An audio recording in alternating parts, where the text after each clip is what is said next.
Дараагийн мэдээ. За 2024 оны 1-р ээлжийн цэргийн алба хаасан төрөвч байлдагч нар өнөөдөр халагдаж байна.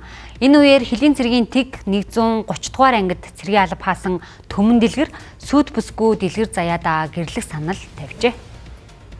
Хүлээж аргэрээ хүүхдээ заарж ийсэн.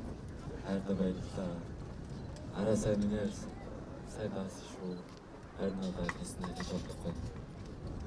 Чамтай хайртай шүү. Надтай гэрлээж. Баярлалаа. Бүгдээрээ амжилттай. Үргэлж Монгол улсын дарах хил дээр өөрийн амжилтаар гүйцэтгэх. Хайртай. Эйхүү харагч олон мянган түгнийхээ өмнө гэрлэх саналыг тавьлаа. Одоо ерхээ 4 жил болж байна. Өнөө цэрэгт явсан нийт 5 жил. Тэгээд гэрлэх саналыг цэрэгт очоод 6 сар марддаг гэж бодсон. Тэгээд эхнэрээ баярлуулах гэж сюрприз барих гэж. Тэгээ ер нь амар хүлээжсэн хугацаа маань амар урт байсан болохоор гол нь тэрийгээ тоолоод өнөөдөр ингээ хөрөж чадсандаа баяртай байна. Тэгээд амжилттай цэргийн алба хаагаад ирсэн нөхөртөө маш их хайртай шүү гэж хэлээ. Зарим одоо өдрүүдэд бас тийм үнэхээр хүн одоо хурж иж одоо тийм тусамж үзүүлээгүй л одоо ингээд давж гарахгүй тийм өдрүүд бол байсан. Тэдгээр өдрүүдийг бас тийм ганцаараа биш хамтдаа туулсан байдаг. Тэрэндээ бас их баяртай байдаг.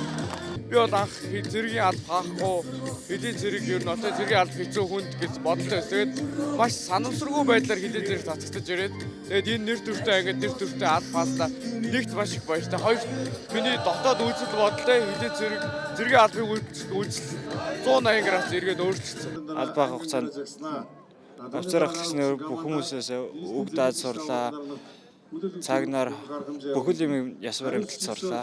Монгол улсын хил хамгаалах тушаал биелүүлэхээр алхаад марш гэдэг командыг авч алхах надад үнэхээр тийм гоё мэдрэмжтэй байсан. Ир цэргийн албаа нэр төр таагаад ирсэн маш их баяртай.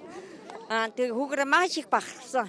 Одоо аваа хүүтэй ир цэргийн албаа хаагаад ирсэн үедээ баяр хүргье. Өстөс гоё сайхан байна. Хил хамгаалах ерөнхий газрын даргын тушаалаар ахлагч бүрэлдэхүүнд оруулаад Хилийн цэргийн анги салбаруудад хуваарлах одоо ийм арга хэмжээ явагдлаа.